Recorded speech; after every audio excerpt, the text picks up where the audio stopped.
All right, so today we're going to be looking at this covalent bonding stuff. So a bond is between two atoms. Uh, that's what we did last time, to figure out how many covalent bonds these things will form. Today we're going to be looking at, all right, so let's actually make molecules with that. So starting off with here, I'm looking at H2O.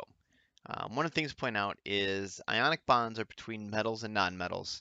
Covalent bonds are just between nonmetals. So remember, hydrogen, even though it's above lithium and it looks like it's on, the left-hand side of the stair-step line, hydrogen really belongs right next to fluorine.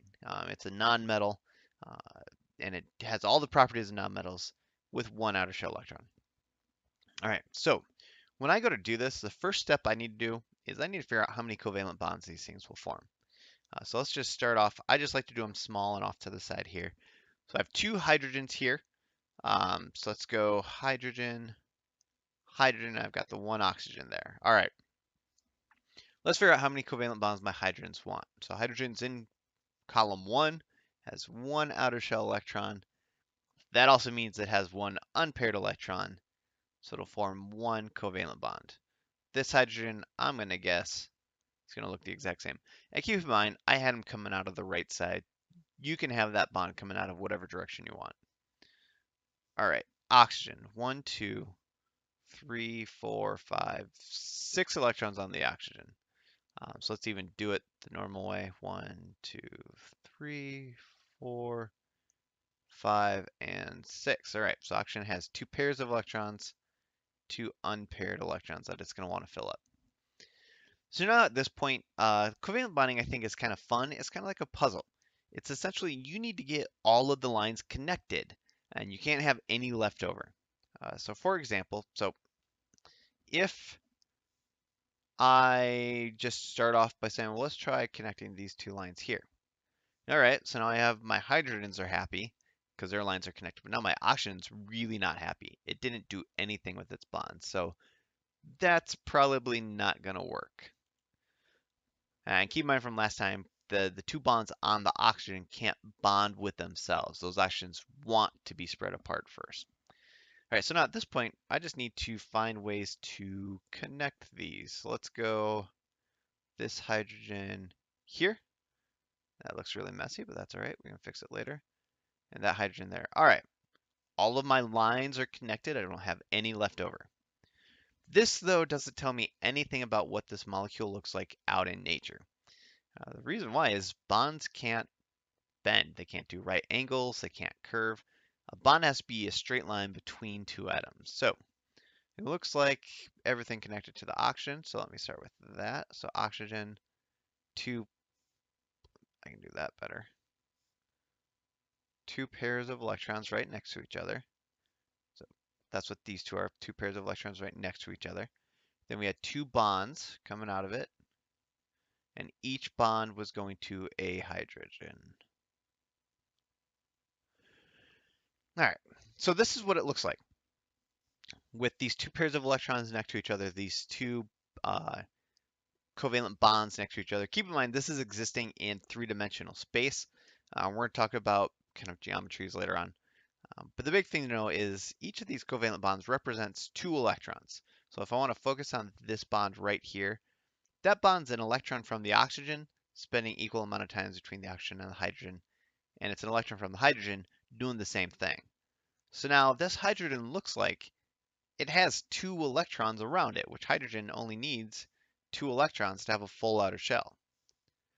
The oxygen, since each bond looks like two, it has 2, 4, 6, 8. It looks like the oxygen has 8, which is a full outer shell for every other element that isn't hydrogen and helium.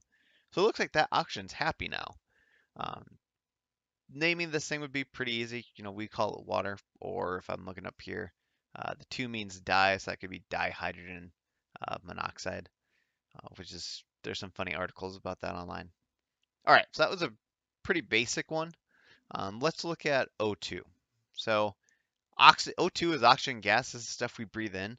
So let's figure out what that looks like. So I have two oxygen molecules. We already know oxygen has 6 outer shell electrons, so I'm just going to throw those up here. kind of small, so I have room to put a finished molecule down below.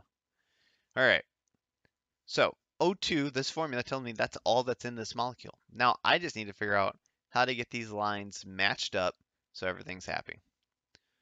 So, and I know I can't connect the bonds on the same oxygen, but I can go from this oxygen to that oxygen, there to there. All right, all of my bonds are taken up. There's none left over. But once again, bonds can't form right angles or curves, so I need to figure out how to do this better.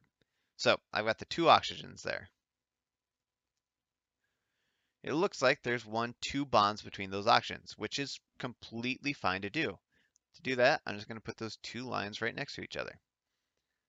This indicates that there are 4 electrons being shared between these two oxygens. Now this is really important. Those oxygens still have their pairs of electrons. So this oxygen, we'll say it's this one, it has 2 pairs of electrons. This oxygen appears 2 pairs as well. That's what oxygen gas pretty much looks like. This we would say is a double bond, and really it's 2 covalent bonds between them. You know, it's pretty simple. I actually like the way they named it because it's pretty basic. In textbooks, online, some other things you might see, uh, you're probably going to see them where they spread the electrons out, where they kind of have them cut, kind of make thirds around the oxygens. That's, you know, way more right when we look at nature, when we look at distances, shapes, stuff like that. I'm good with this for now. If you want to kind of take it a step further and do this, I'm cool with that. All right, one last molecule. I'm even gonna move over for it. All right, HCN. Hydrogen, carbon, and nitrogen. These are 3 different elements because each letter is capitalized. Keep in mind, every chemical formula, if it's more than 2 letters, it's going to go capital letter, little letter, because I know all elements start with a capital letter.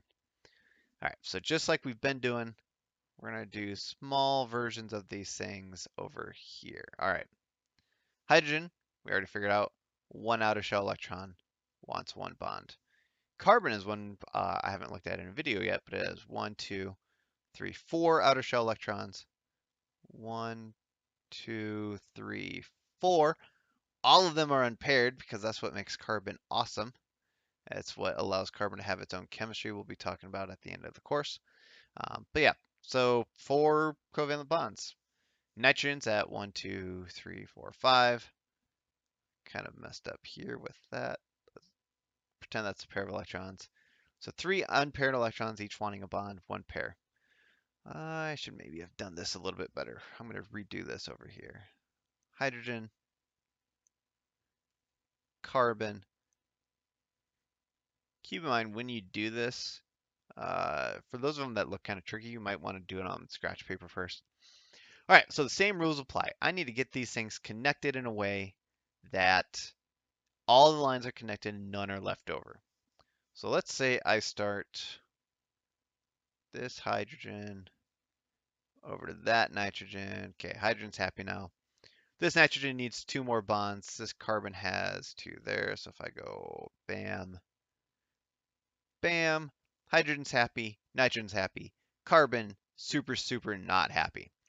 And I can't connect the same bonds off of the same atom. So that means this configuration probably not going to work. So let's go ahead, start over. All right. So in this case, rather than having the hydrogen go to the nitrogen, let's have it go to the carbon. And then carbon needs 3, nitrogen needs 3. I think I can see where this is going. Let's go bond to bond, bond to bond, and this last guy right there. All right, this though, really messy looking. That bond way too long. These bonds long and, you know, right angles, diagonals, not going to work for us. All right. So it doesn't matter where I really start drawing this. So let's just start here at the end. So we have a hydrogen. It has a single bond to a carbon. That carbon has 1, 2, 3 bonds to a nitrogen. And that nitrogen has 1 pair of electrons. Now you could just put it up top, kind of like how it is here. But just know these electrons want to be as far apart as possible, so that pair of electrons is probably going to be on the opposite side of where we have these three bonds, also called a triple bond. Not very creatively named, but I like that. It's super descriptive this time. That's around molecules. It's pretty basic, pretty easy. It's kind of a puzzle, and they do get a little bit more complicated, especially when we start getting into strings of carbons together. But that's a story for another time. With that, good luck with the practice.